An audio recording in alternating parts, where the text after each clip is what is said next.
basically I will start the data coding now. So be on the screen as I have now. And if you look at the screen, you have to look at the below one. As I move the cursor, you can see at the beneath, you have data view and variable view. Okay. If I keep variable view, this is the screen that you see. So there's nothing there because this is an empty file. Okay. This is an empty file. And this is data view. At the bottom beneath, I'm clicking there at the bottom. So in the data view also, there's nothing there. It's totally empty because we have not keyed in any data here. So it's totally empty. So variable view also empty, right? So please come to variable view now. Click on variable view from the bottom. I click on the variable view. And under the name, say for example, when you set questionnaire, the first section, possibly you will have questions on demographic variables. Say for example, the first one you said gender. You can type gender there. If you want to put G in capital, you can put G in capital. Gender. Okay. Now, under the gender, you will always have two, right? Male and female. So we have to set that. So that's what I'm saying. The coding. You're coding the data. Because SPSS can only accept the numerical number. It doesn't accept alphabets. Okay. So you type the name gender. Follow me now and click, and the value you have a column.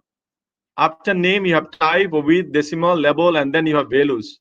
On the value on the right side, you follow my cursor and click here. Then you will see a new box appear. Okay. Now, the value I type 1 and label I type male. Okay. Then I can click on add. And then I type value 2 and label female. And I click on add. So that's basically what I have. So then after that, you have to click OK. So now basically I have already coded the first descriptive variable, right? First descriptive dimension, that is gender, male and female. Okay. So if you click on the right, on the value 1, you can see this is set. So you can check it even later. You want to edit it, you can edit. You can click here and it asks you to remove, or you can edit. You can edit and then you can change. Okay. So if you can change anything, then you have to click on change. You can even add, you can type 3, and if you have anything more, you can add on there. So those are available. Say for example, after gender, next one you have set as marital status. So I said in a small term, aim status. So I put it as aim status. And under the label, I can type in marital status in full. So I can type marital status, marital status. Okay. So the printing would be based on what you label it, the way you label it. That's the way it's going to print. So I type it here in full, marital status. And we do the same here. Click on the right corner of the values column. And value, say for example 1, I put single. And we add it. Then I type 2. And then we said married. Add it. Then what do we have after that? We may have divorced. Divorce and says divorce and separated. Oh, you can just put as divorce. Sorry, value would be 3, right? Value would be 3, and we can put divorce separated, and we can add it. Right? So that's how we are coding it.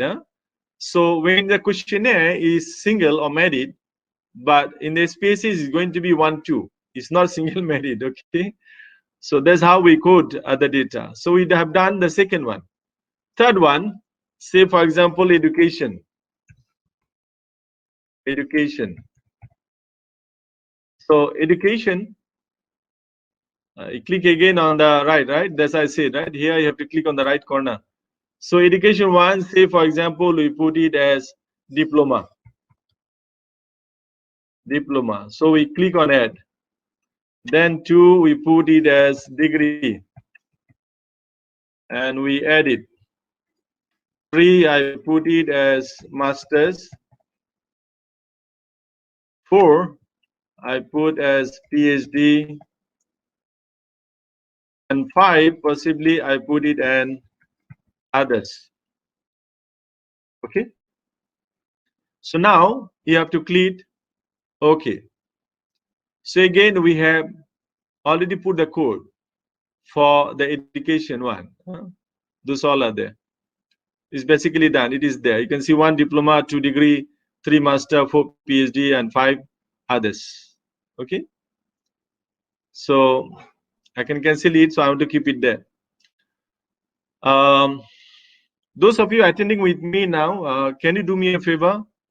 Can all of you share the screen with your Facebook? You can see under the video, the YouTube channel, there is a button called share.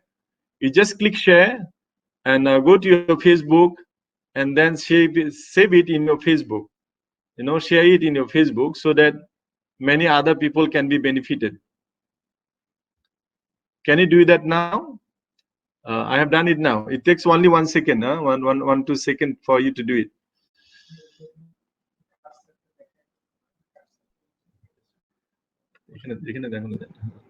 You can just click on share and then you go to Facebook, click on Facebook, it will automatically shared in the Facebook so that more people can be benefited. Okay, say for example, the 4th one is your status, employee status, employment status. So I put employment underscore hyphen doesn't work. STATUS. Okay, and here I write in full employment status.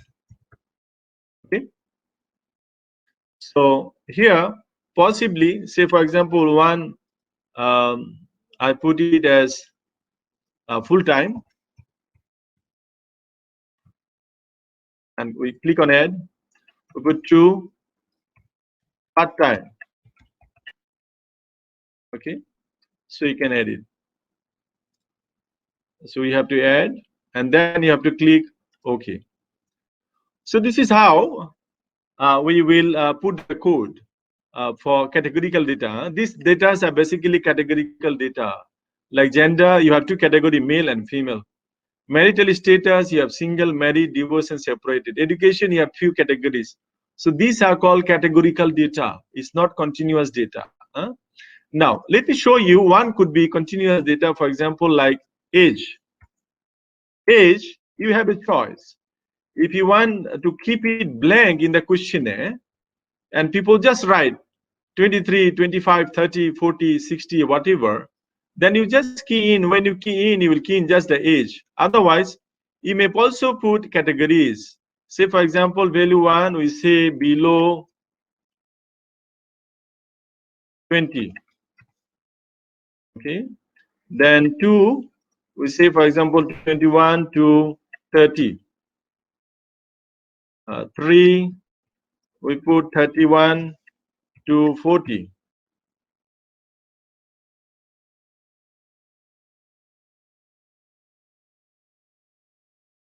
And 5, say we put above 50. Okay.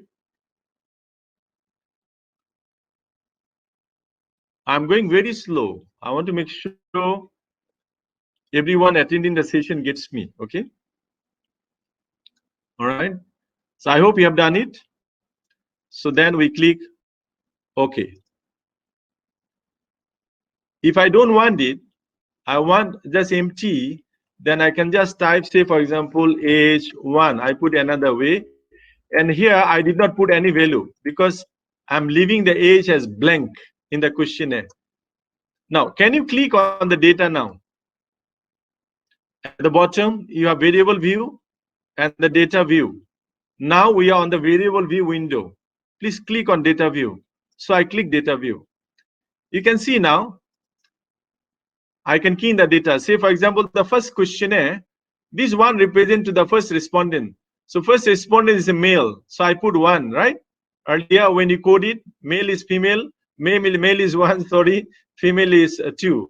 Marital status, say married, so I put 2, right? Earlier, remember, degree is say masters, so it's 3. Employment status, full-time, part-time, say part-time is 2. Age, we put first one in the range. So say for example, it is 30 to 40, so it is 3. And this one is when you keep the age completely empty. People write their own age there. In that case, if somebody say I'm 51 years old, he types 51, and that continues. Okay, so that's how we key in. Say for example, second participant, he is a female, she is a female, so gender is female, so it's 2. His marital status single, so it is 1. Education is diploma, so it is 1. Employment status full time, so it is 1. Age, she is below 20, so it is 1. So that's how it goes. In order to key in the data, first of all, we have to code the data. All right, that's what we do first, coding the data, and after that we start keying it. Okay, let us continue. So now, if you have any other descriptive data, descriptive questions like that, you can have position, you can have salary. You know, this is very common that we put in the descriptive. And if you are doing a study on very specific specialized topics, say for example online shopping and all that, in those cases you might be adding on some more question, for example, like how frequently you do online shopping, and what kind of product you buy through online shopping. Those could be also under descriptive. You have to also put the code for that. You have to put it, I know, yes, no, so yes would be 1, no would be 2, and all sort of thing you have to codify with the descriptive kind of data. Okay, so this is data view. So I'm going to go back to variable view again. So this is where now, so now I am assuming that those of you are participating in the session with me, all of you would be able to codify, to put the code for descriptive data. Now I'm moving to your independent dependent variables. Now I have to make an assumption that all of you are familiar with what we mean by independent and dependent variable. Okay, I have to make that assumption. Basically, for every variables that we have, B is an independent variable or dependent variable or mediating variable or moderating variable. We will have some items. Items are basically the questions, the statements. So we put certain statements and we put a scale. So based on the corresponding scale, the respondents will tick. So we may have a scale like strongly agree, agree, neutral, disagree, and strongly disagree.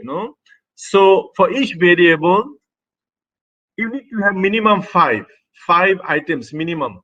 I will tell you why. I'll tell you why. For every variable, you need to have minimum five statements. So later, because so when it is validity and reliability might be dropping some of the items. But if you are adopting widely used questionnaire, which has been tested by many, you may have only 2 statements. That is okay. That is okay. But you have to make sure those 2 questions are really valid and reliable later. Okay. So I'm now moving to section B. Section A was demography. Section B, say for example, your question 1.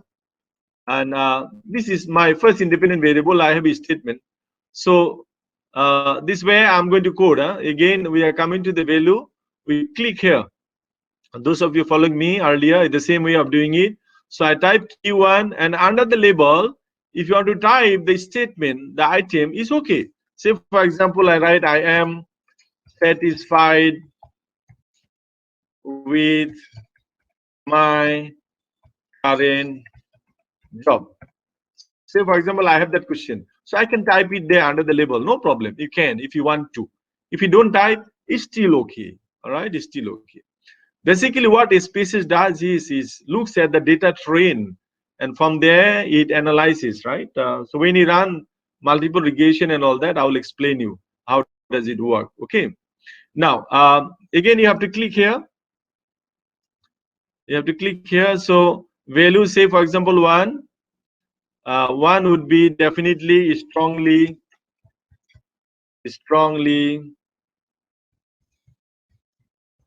disagree.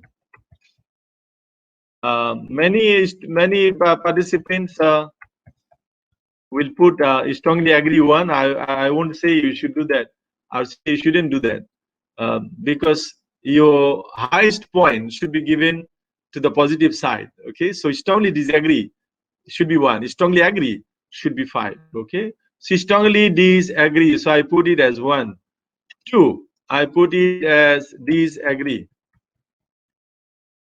Okay, 3 is neutral. 4 is agree. 5, strongly agree. Okay, see it again. Huh? So I put strongly disagree as 1, strongly agree as 5, because that's the positive. So when you look at the mean, the highest mean would be on the positive side, on the strongly agreeing side. Now, how many should you have in the scale? It is debatable. Huh? Some researchers, they argue that you should not have any criteria as neutral, because nobody is neutral on anything. Either you agree or disagree. But there are also argument by many researchers that there are cases whereby a person may not agree or may not disagree, so we need to have neutral. Okay, so it's up to you. I personally won't say anything on it. For me, both are acceptable. You can have 5 strongly disagree, neutral, agree, and strongly agree. If you do not want to have neutral, then you can have strongly disagree a little, agree a little, agree, and then strongly agree. You can have 6, and sometimes even you can have 7. So it depends on the kind of study you do, and we follow what the previous researchers used to do. Okay, all right. Now we click OK. If you click OK, so basically that is what is set for you. If you click on the right again, you can see what you have put it there. It is there. So now, this is the way we have to set it for all questions. So now I type Q2, and I have same scale. So am I going to type every time when we code the data? We don't have to. What you have to do is, the one you have done, here you right click it, and then you copy it. You right click and you copy it, and then you highlight as many as you want. So say for example, I highlight about 10, not more than that. No, not 10. You can highlight even 100, no problem. And then you right click, and then you paste it. So all those are there. I don't have to type every time. Okay, so I change only here. So now I have Q3, I have Q4, and then I have Q5, I have Q6, and Q7, Q8, Q9, Q10, Q11, Q12, Q13, Q. Okay, so Q13, and you have Q14, Q15, Q16, let's say Q17. So basically here the values, the code that we put, we don't have to copy every time. That is the point I'm making now. Once you set it here, and this is what it is, then you copy, click on the left side, right side, you copy it, and then after that you highlight as many as you want, and you just paste it. Okay, so for example, like if I highlight here, another 5, I click on the right side, I paste it, and you can see it's already there. So I can have Q18, Q19, Q20, Q21, and Q22. So that's how we do it. Okay, so this is what is called data coding.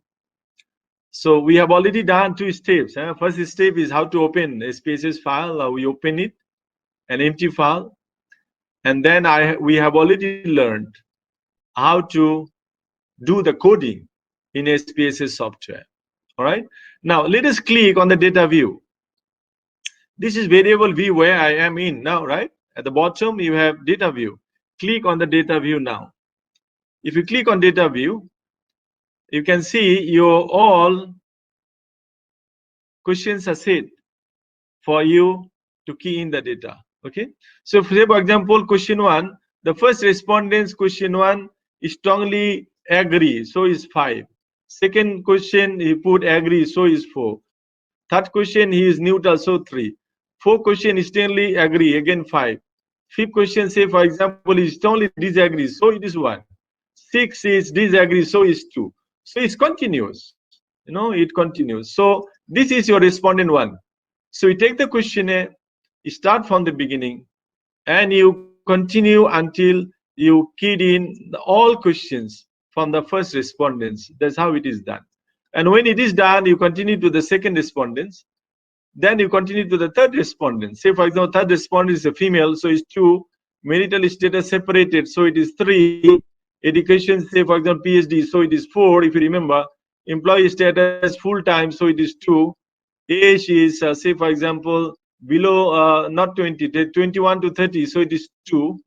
And here if the age is 60, we put 60 if you do not want age in a group, right? So now here again, say for example, agree, question number 1.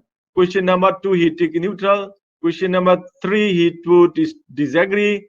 Question number 4, he put strongly agree. Question number 5, he says I'm agreed. So it continues. So this is basically how you key in the data. So the first step is basically coding in SPSS, right? We put a code, numerical code on the descriptive data we collect and the questionnaire that we set. From there, we have scales, and from the scales, we'll put the numbers. So SPSS can use only numbers. So you put that in a number form, okay? So that's what you have now. So basically, we have learned how to codify the data, how to put the code, right? The coding in SPSS. And then also we have learned now how to key in the data. So if you move to the fourth one, say for example, this is another respondent, and this respondent is a male, so it is 1. Marital status single, so it is 1. Education is diploma, so it is 1. Employment status part-time, so is 2. Age, say for example, below 20, so 1. And here, say for example, 25. And first statement, he is neutral. Second statement, he is strongly agreed. Third statement, he put disagree, so 2. Fourth statement, strongly agree, 5. Fifth question, he is on agree, so it is 4. So this is how it goes, and it will continue. So you take one questionnaire and you start keying in, and you finish up to the end. So that is one corresponding to the first respondents. But please follow me. We need to have ID number. The reason when we continue, I will show you. When we run regression, we will find some multi-collinearity issues are there. You will have outliers issues would be there. When you have outliers, we have to drop the outliers. So there is a way of taking out the outliers. For that, we have to create the ID. Can you please highlight with me from the top the gender? Highlight here, gender. So it is already highlighted, am I right? So if it is highlighted, then can you please go to edit and you click on insert variable. Insert variable. So that's what I'm done. This is what I've done, right? So I go back again. This is what I have. I'm highlighting from the gender from the top, and then I go to edit, and then I will click on insert variable. So one variable is inserted. Okay, new variable inserted. So this is one column, but I have not named the variable, right? So now we are on the data view. Please click on variable view at the bottom, variable view. Okay, and here I type ID. So when I type ID, basically it's going to be ID number. Now go back to data view again. This is data view, so your ID is created. So first questionnaire I type 1, second questionnaire I type 2, third questionnaire I type 3, 4 respondents I put 4. So I know exactly ID numbers are there. So when outliers cases should be there, we can use that and we can check out those items from the analysis because it's an outlier. Okay, so we have to have first column ID at the beginning when you set. Why I'm setting it now? Because it's very important. So I'm setting it at the point so that you remember that you need to have ID for every cases. And also when you are keying in the data from the questionnaire, say for example first questionnaire set you took and you key in, you put 1. Okay, second set you take and you key in, you put 2, so that in any case you need to refer back to the questionnaire, you know which SPSS 1 corresponds to which questionnaire exactly. Okay, all right. So now basically I have done with the first 2 steps.